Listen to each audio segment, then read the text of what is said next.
Bismillahirrahmanirrahim. Assalamualaikum warahmatullahi wabarakatuh. Pemirsa, kali ini ngobrol bersama akan menghadirkan Ustadz atau Kiai yang sudah kita kenal bersama, Bapak Ustadz Kiai Haji Anwar Nasin LC. Saat ini beliau sudah bersama kami dengan fasilitas aplikasi Zoom. Kita akan menyapa beliau. Assalamualaikum warahmatullahi wabarakatuh, Pak Ustadz. Waalaikumsalam warahmatullahi wabarakatuh. Bagaimana kabarnya Pak Kiai? Alhamdulillah. Khair ala kulli hal. Ala kulli hal. Keluarga sehat semua Pak Kiai? Alhamdulillah. Alhamdulillah. Bagus, sehat. Keluarga sehat. Alhamdulillah sehat. Pak Kiai ini kita sedang dilanda ujian nih Pak Kiai ya. Ujian ini bukan hanya sekedar lokal tapi juga internasional. Kalau dilihat dari segi sejarah nih Pak Kiai, ini di zaman Rasul atau di zaman para sahabat itu bagaimana sejarah wabah ini? Pernahkah ada atau bagaimana kira-kira mereka menangani hal seperti ini Pak Kiai? Iya. Bismillahirrahmanirrahim. Alhamdulillah wassalatu wassalamu ala Rasulillah amma ba'du. Terkait dengan wabah yang sama-sama sedang kita saksikan dan kita rasakan, sesungguhnya juga pernah terjadi menimpa umat terdahulu. Hanya bentuknya saja yang berbeda-beda. Ya, tapi sekali lagi, wabah ya wabah, cobaan ya cobaan, hanya bentuknya saja yang berbeda-beda. Bahasa wabah yang menular dengan cepat, wabah yang tingkat penyebab kematiannya cepat, dalam bahasa hadis disebut ta'un. Jadi ta'un itu wabah yang menularnya cepat dan mematikannya juga cepat. Jadi nyaris kita tidak punya waktu gitu untuk melakukan upaya ikhtiar yang memadai. Misalnya seseorang yang terserang ta'un, bayangkan aja, kita kalau di daerah, di kampung, ke puskesmas perlu menempuh jalan 1 jam. Wabah ini kalau sudah menimpa seseorang, 10 menit tidak tertolong, mati. Nah, itu namanya ta'un kayak begitu. Karena apa? Wabah ketika menimpa seseorang, kalau tidak cepat ditangani, ya selesai. Bayangkan, sekali lagi saya ulang, wabah ini menyerang seseorang dan membuat dia mati hanya dalam waktu hitungan menit. Sementara kita ke puskesmas, ke rumah sakit, butuh menempuh perjalanan setengah jam lebih. Siapa yang nggak panik menghadapi situasi kayak begini? Itu pernah terjadi, ya, menimpa umat-umat terdahulu. Lebih konkret ya tadi, ya kan? Apakah pernah juga menimpa kepada umat di masa Rasul? Pernah banget. Apa juga pernah menimpa umat setelah Rasul? Juga pernah banget. Sikapnya bagaimana? Jelas. Salah satu riwayat menjelaskan bahwa kalau kalian melihat di satu negeri, ini fima makna ya, hadis yang maknanya, kalau kalian melihat sebuah musibah yang mematikan di satu negeri, maka janganlah kalian masuk. Dan apabila wabah menimpa kalian di satu negeri, dan maka janganlah kalian keluar. Jadi sikap sekilas seperti itu. Jadi orang yang ada di negeri wabah, jangan keluar. Orang yang tidak ada di situ, jangan masuk. Untuk apa? Islam sangat amat memperhatikan sisi kemanusiaan. Islam sangat amat memperhatikan nyawa. Nyawa hanya satu. Kalau bisa kita jaga. Ya. Nah, kemudian Kalau bisa. Ini yang menjadi polemik nih Pak Kiai di masyarakat, di warga kita nih. Ini masih banyak saja yang bilang kita itu jangan takut sama wabah, sama corona. Kita itu takut saja sama Allah. Itu masih saja yang beranggapan seperti itu. Itu gimana Pak Kiai?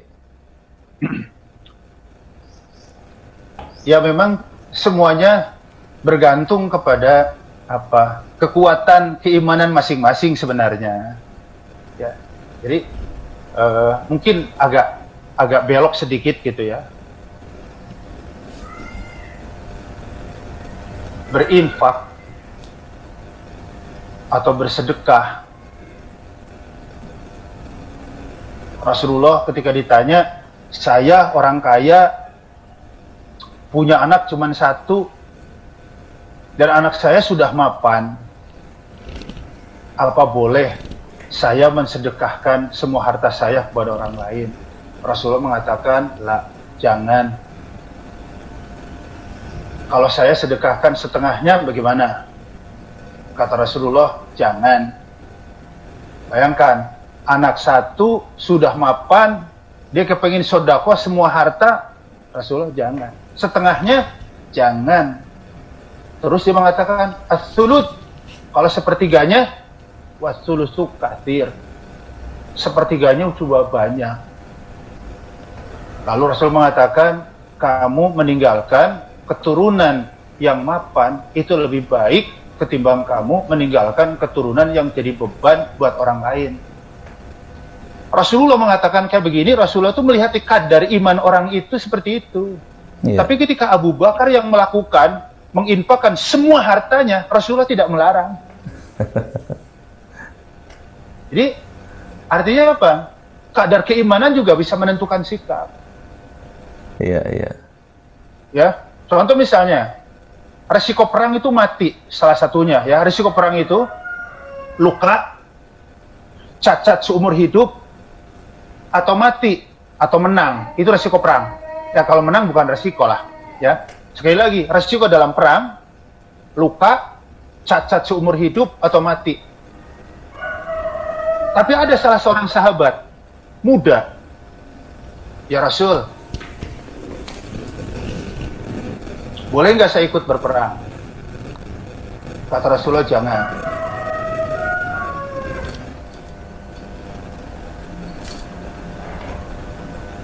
Kalau pakai bahasa sekarang ya, kamu masih anak-anak lah, belum waktunya.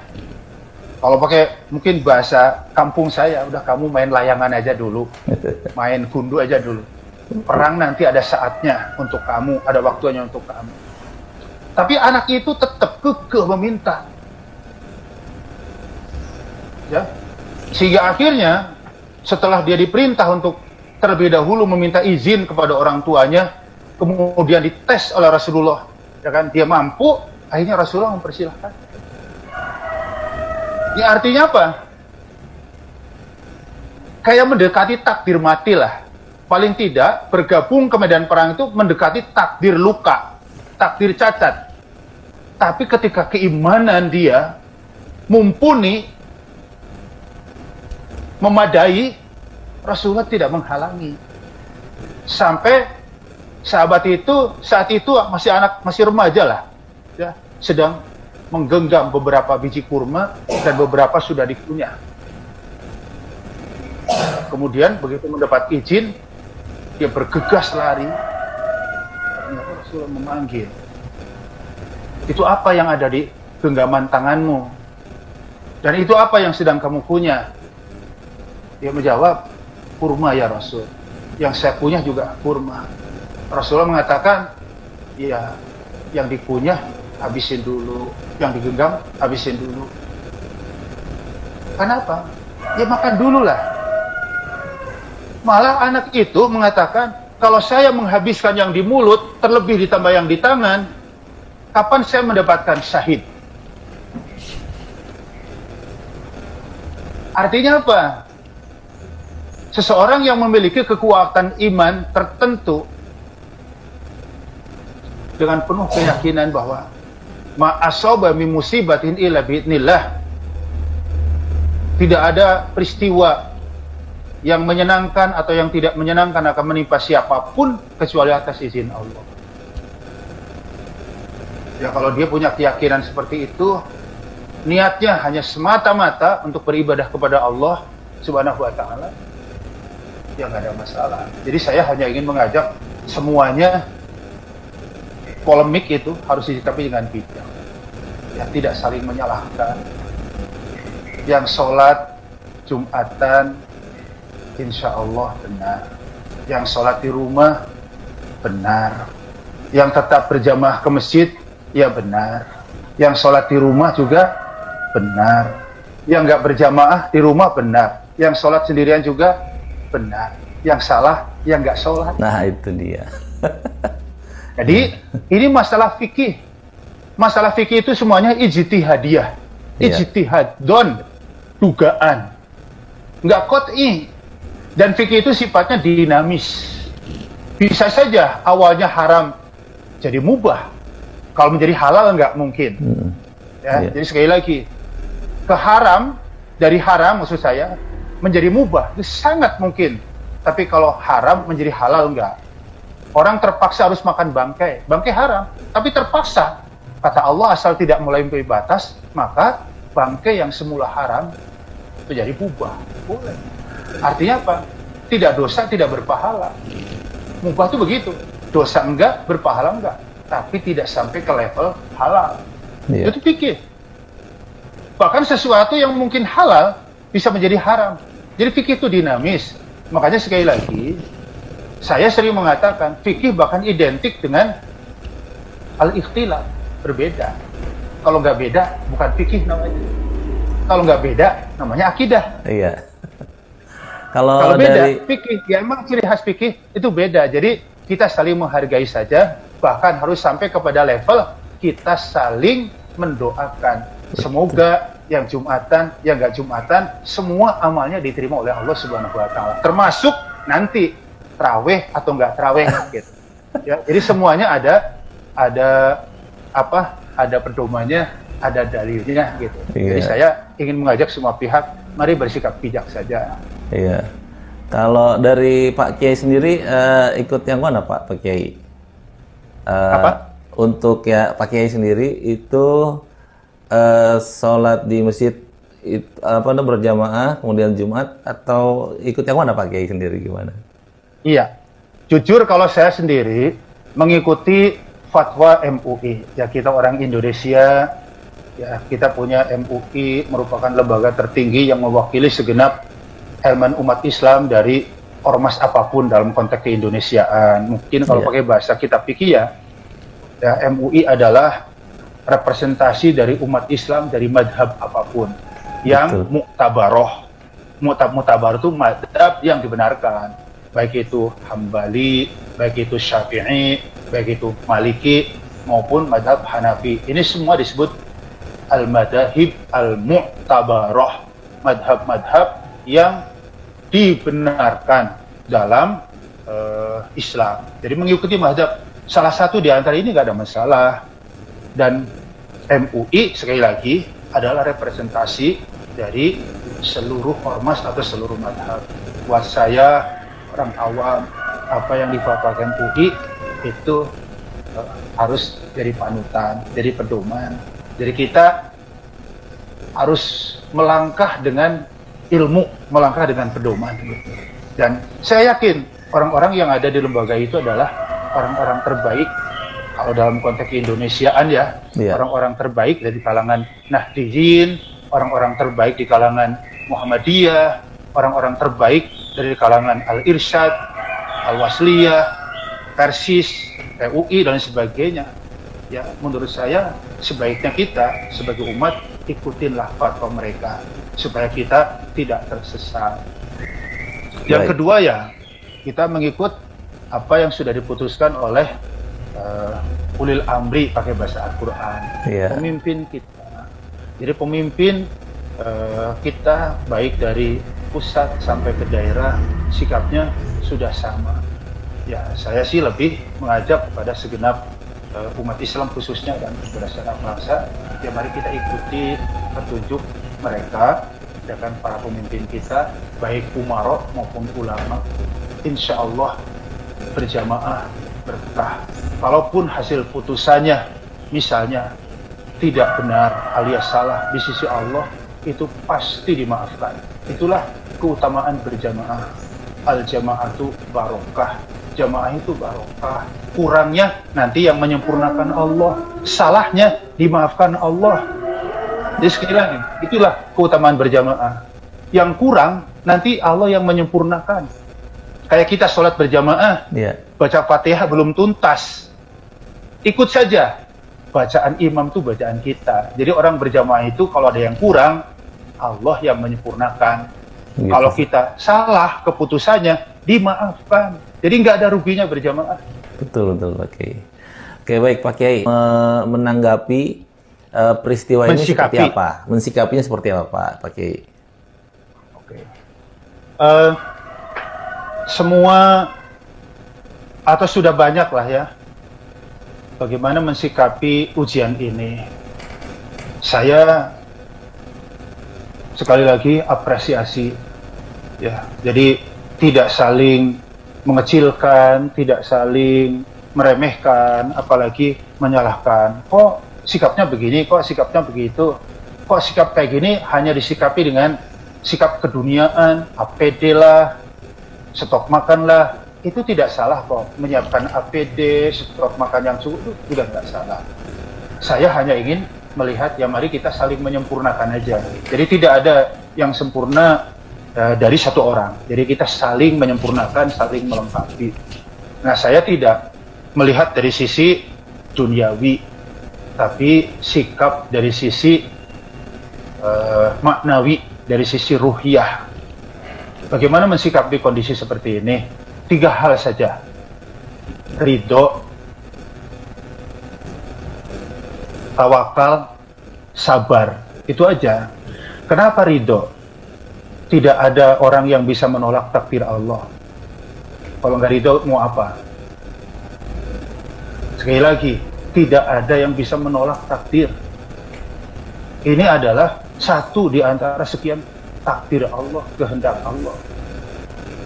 Allah menghendaki hujan. Semua kita, manusia, tidak ingin hujan. Pasti hujan. Mau apa? Jadi ridho itu artinya kita tetap lapang, tetap legawa. Orang ridho itu tidak ada marah, tidak ada gerundel, tidak ada aral. Jadi ridho itu kayak menang dari medan perang, merdeka, perang menang. Rasanya gimana? Ya kayak gitu orang ridho.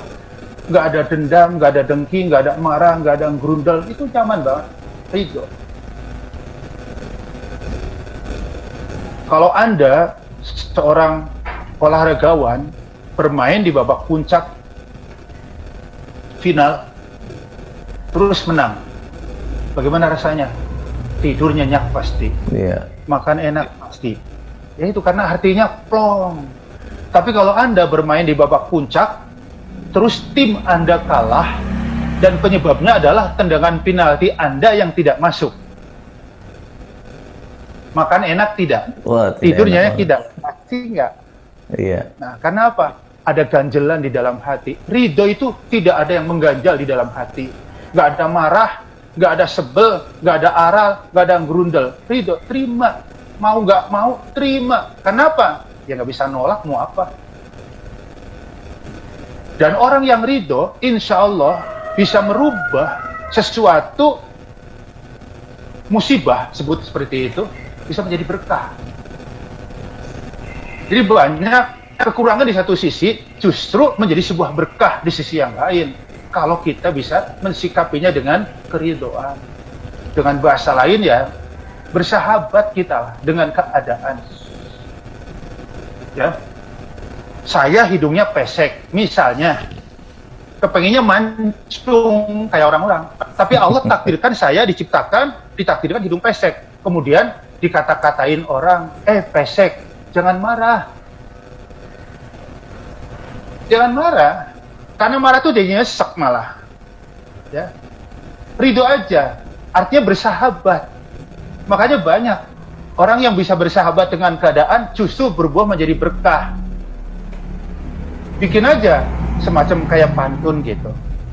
Beli kresek di kota batik, biar pesek, yang penting asyik. Artinya kita menikmati itu. Iya. Ya, mohon maaf kalau mungkin saya boleh sebut sekali lagi, mohon maaf. Semua kita kenal Mas Tukul Arwana. Masa jayaannya sudah lewat, tapi belum habis. Seingat saya, masa kejayaan Mas Tukul itu antara tahun 2015, 2016, 2017. Presenter paling populer, paling top, dan paling mahal. Oh iya, penggemar tadi. Mengalahkan. Oke, penggemar. Iya. Kenapa? Lihat aja, Mas Tukul dikatain apa aja, senyum. Artinya apa? Ridho itu artinya pakai bahasa kita, bersahabat saja dengan keadaan. Selamat jumpa dengan Mas Tukul Arwana. Dia tidak malu. Ridho itu tidak ada malu, tidak terbebani dengan olok-olok orang. Ya habis bagaimana Allah ciptakan saya, Allah takdirkan saya begini, ya sudah. Dan ternyata kekurangan di satu sisi, cobaan di satu sisi, kalau dia ridho bisa berubah menjadi sebuah keberkahan. Makanya mari kita sikapi cobaan ini dengan penuh keridhoan. Karena kita nggak bisa menolak, ya ridho. Yang kedua, sikap kita adalah tawakal, pasrah. Kenapa pasrah? Karena tidak ada yang berdaya di hadapan takdir Allah. Semua manusia di hadapan takdir Allah itu bertekuk lutut, mati kutu. Pakai bahasa anak muda, mati gaya. Saya ingin mengatakan dengan bahasa yang lain, di hadapan takdir Allah tidak ada manusia hebat. Personel yang direkrut untuk menjadi anggota Basarnas, Badan SAR Nasional, ya, BNPB, Badan Nasional Penanggulangan Bencana, itu orang-orang hebat. Angkatan laut yang hebat, yang jago renang, jago nyelam, kan musibah kadang terjadi di laut. Angkatan darat yang hebat, angkatan udara yang hebat. Semuanya tujuannya adalah paling tidak untuk mengeliminir terjadinya musibah di darat maupun udara. Mereka terlatih, dilatih, mereka punya alat, dan mereka digaji oleh rakyat lewat APBN. Tapi saat tsunami terjadi, saat bendungan jebol, apa yang mereka lakukan? Terdiam, terperangah. Kapan mereka melakukan aksi? Nunggu tsunami-nya reda, nunggu banjirnya susut. Kalau begitu sama aja dengan kita yang tidak terlatih, tidak dibayar, dan tidak punya skill. Pertanyaannya, mana orang hebat? Nggak ada. Semua di hadapan takdir Allah, mati kutu. Kalau begitu, pasrah, tawakal. Jadi kita nyaman. Tapi bukan berarti tawakal buta. Tawakal kita ya dibangi ikhtiar, berusaha, berdoa, baru serahkan semuanya kepada Allah. Enak kalau sudah pasrah. Jadi sekali lagi, kenapa harus tawakal? Sekali lagi saya katakan, tidak ada manusia hebat, tidak ada negara hebat di hadapan takdir Allah. Yang ketiga, sabar. Kenapa sabar? Tidak ada sebuah aktivitas yang tidak membutuhkan sabar. Semua membutuhkan sabar. Makan aja sepiring butuh 20 kali ngambil. Nggak bisa satu piring langsung kita angkat ke mulut. Harus sabar. Pengen punya ijazah SD, sabar 6 tahun. 6. Pengen punya ijazah SMP, sabar lagi 3 tahun. Pengen saya SMA, sabar lagi 3 tahun. Pengen jadi sarjana, sabar lagi 4 tahun. Artinya apa? Semakin tinggi, semakin besar harapan kita, cita-cita kita, harus semakin besar kesabaran yang kita miliki. Tidak ada kesuksesan siapapun kecuali pasti membutuhkan sebuah kesabaran. Apalagi ketika kita ingat firman Allah di dalam Al-Quran surah Az-Zumar ayat 10, innama yuwaffas sabirun ajrahum bighairi hisab. Hanya orang-orang yang sabar saja yang pahalanya disempurnakan tanpa batas. Anda sering dengar pahala ini 10 kali lipat, pahala amal ini 100 kali lipat, pahala amal ini 700 kali lipat. Banyak amal yang disebut angkanya, tapi untuk sabar, Allah mengatakan bi ghairi hisab, tanpa batas. Ya, kalau ini yang kita terawang, kalau ini yang kita tengok, maka beban, cobaan, musibah seberat apapun, insya Allah terasa lebih ringan. Karena apa? Ada pahala yang Allah janjikan begitu spektakuler. Jadi, sekali lagi, ya mari kita bersabar. Sedemikian penting sabar, sangat amat. Sabar bagi orang beriman pentingnya itu seperti kepala untuk badan kita. Mas Bagus, Anda bisa bayangkan manusia itu ada tangan, ada kaki, ada badan, tapi nggak ada kepala. Kira-kira namanya manusia apa bukan? Bukan. Pasti bukan manusia kan? Iya. Artinya apa? Ya begitulah sabar bagi orang beriman. Iman tanpa sabar itu seperti manusia nggak ada kepala, nggak ada artinya keimanan kita. Makanya walaupun sulit, walaupun berat, walaupun susah, ya mari kita sambil mengelus dada, sabar. Ingat janji Allah spektakuler. Ingat, tidak ada kesuksesan kecuali harus ditopang dengan kesabaran. Itu aja. Ya, jadi 3 hal: ridho, tawakal, dan sabar. Insya Allah kita bisa menghadapi ujian ini dengan rileks, dengan senyum, dan penuh harapan. Dan orang yang punya harapan, insya Allah imunitasnya lebih baik, lebih kuat. Amin. Pak Kiai, kemudian ini yang terakhir Pak Kiai, kalau dengan banyak aktivitas di rumah nih ya, itu apa aja kira-kira Pak Kiai yang baik kita lakukan nih selama masa wabah ini? Banyak lah ya. Buat saya pribadi ya, mumpung di rumah ya kan, untuk meningkatkan keakraban di antara keluarga kita. Jarang makan bareng, jadi sering makan bareng. Jarang ngaji bareng, jadi sering ngaji bareng. Ya, jangan sampai kita punya orientasi yang namanya pekerjaan itu adalah sesuatu yang menghasilkan uang saja. Iya. Nggak begitu. Itu sangat materialistik banget. Pekerjaan itu 2 hal. Pekerjaan yang menghasilkan uang, materi, dan pekerjaan yang menghasilkan pahala. Kok jam segini bengong? Ngapain sih? Orang nggak ada kerjaan. Ketika ditanya, udah tilawah belum? Belum. Nah, tilawah kan kerjaan. Iya, Kok jam segini melongo, ngelamun? Iya, nggak ada kerjaan.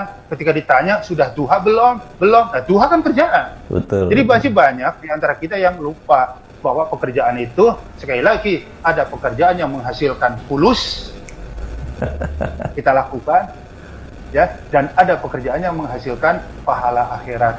Mungkin saatnya kita sekarang yang kurang tilawah selama ini, kurang baca doa masyurat pagi sore selama ini, yang kurang duhanya selama ini, saatnya amal-amal itu kita maksimalkan. Betul.